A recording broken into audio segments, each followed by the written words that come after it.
Hey guys, I'm going to talk to you a little bit about my guitar playing with the one-man band. Now, usually I have an electric guitar, drums at my feet, and the fact that I need the bass, and the guitar, and the melody is usually where the down tuning comes, and also is where these finger picks come. Because you play guitar in a band, you're playing single strings. You're not doing this constantly. It would just sound too busy. But with just one mid-range rhythm instrument, this and this, I like to be able to get that polyphony. That means two notes doing not the same thing at the same time.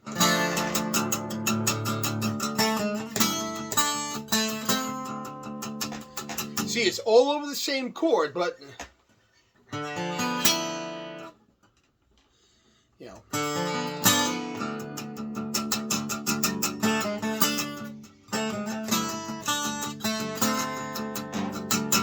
it would sound kind of over the top if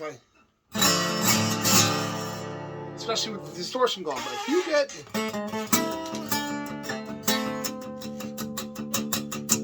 reaching down deep inside of me, I can feel it's meant to be. Seems to me this is too familiar.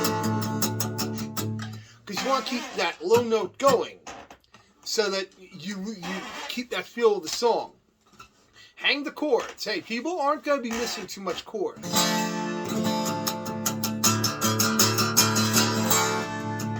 This lets you move the bass more independently. Have less going on in the middle. Let your voice be that middle. Let the high notes be behind the voice. So this is your choir. You gotta see your guitar like a choir. Or, like a vocal group or something. With a one-man band. So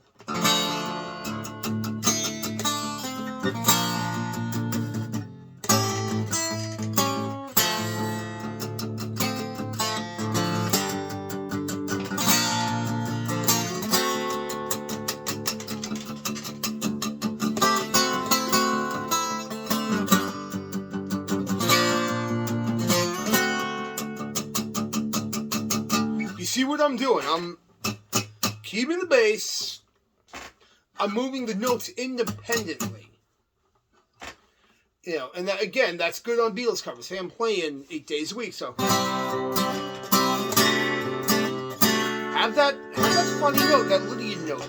You want clashes going on in your music to make it feel like you're really playing more than one instrument. So you're not just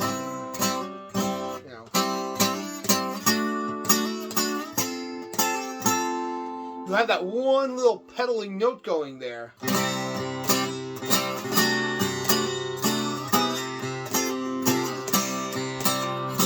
That's probably the easiest way. And then I go.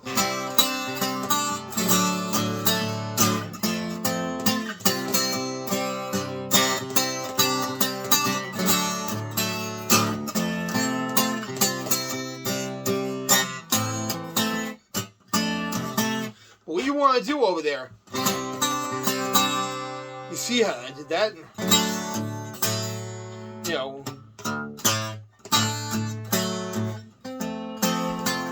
So I go.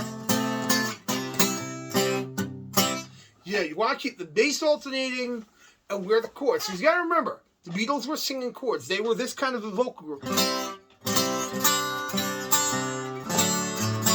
Again, keep that Lydian note going there. See, that sounds more diatonic, but a lot of the songs that I'll play in a one-man band, there's always a little key juxtaposition. So you hear that note in the song, you really emphasize, even though it's not the vocal melody, you emphasize when that chord goes major, because that's how you use the direction of the chord. So you'd think it would go, but no.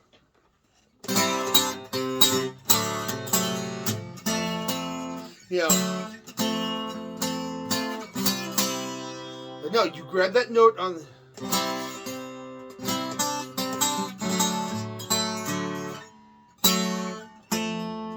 You see, so the string is open, you're getting more of a variety. Now that...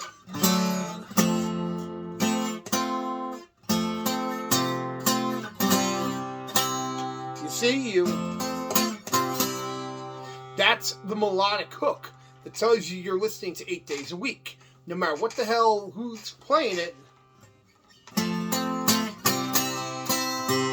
I don't know. I mean, there are songs that have that vocal line, but you know exactly what you're hearing. This part is not as... That's kind of... That's kind of a little more cliche. You see this? That suspension. Yeah, it gives the whole thing away. What I call perfect counterpoint in the song. Then it goes to the minor. When how many songs where the chorus is, where the verse is major and then the chorus is the relative minor, which shifts the whole mood, but really doesn't. Because even though it goes like this, the minor makes it center. So it just goes 5, 3. Then the next chord is a G6. You could say it's a 13th, but that 6th and 13th note.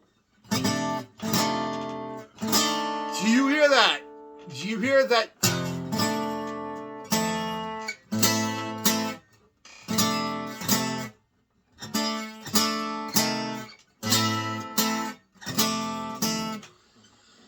Do you hear that juxtaposition?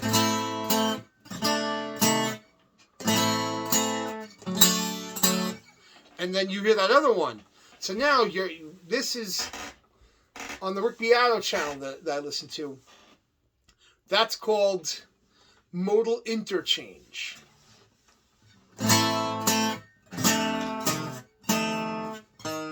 See that note? That's funny sounding. It's not always sounded, especially on the recordings, but I like to give this to spice the hell up out of my chords. Treat each chord like its own. Don't worry about being in key diatonically when you play these songs. So, you hear that really jarry?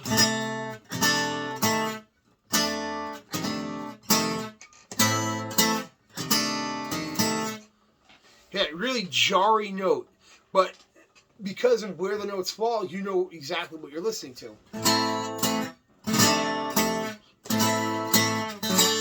And again, that note is not diatonic to D major.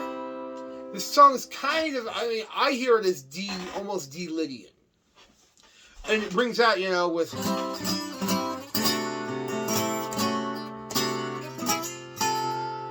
That really, but this, you know.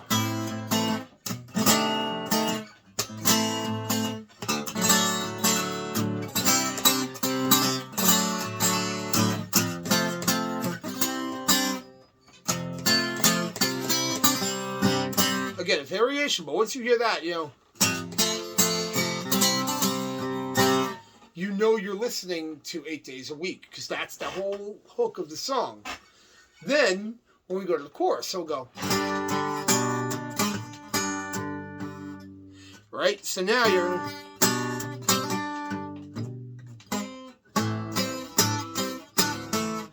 Alright, now let's unpack that. Here. I wish I could perfect that.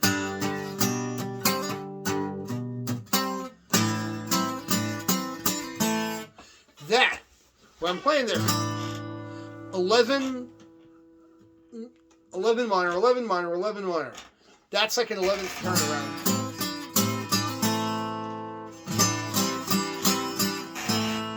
That's very quartal harmony, not chordal like Chordal, Quartal harmony.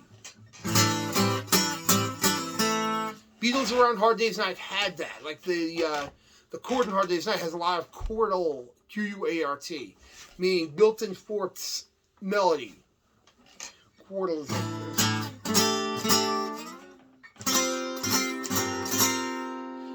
built-in fourths, Q-A-R-T-A-L. And they had a lot of those kind of chords around that album, I think. That's when they started using augs and suspended, not augmented chords, suspended. That's chordal harmony. But onwards to that song. Again, go to that. It could be considered as the Lydian note because we're in a major key, or the Dorian note if we're in the minor key. See, that's very Dorian. That's a very Lydian thing. Depends on where it falls out. Both are correct, but you gotta, yeah,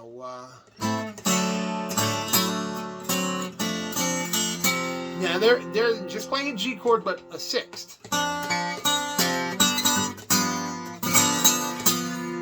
5, 5, 7. This is the easiest way to play it on the guitar. You could get fancy, play it.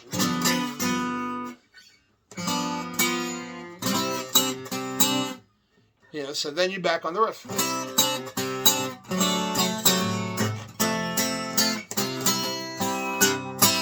So you want to keep that bass moving. Now, you're not going to be able to go.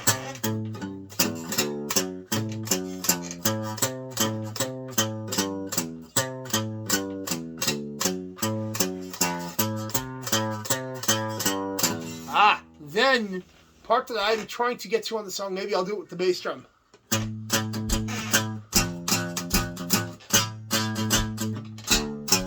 You hear that syncopation on the bass drum. You're playing that. If you can get that, I have not figured out.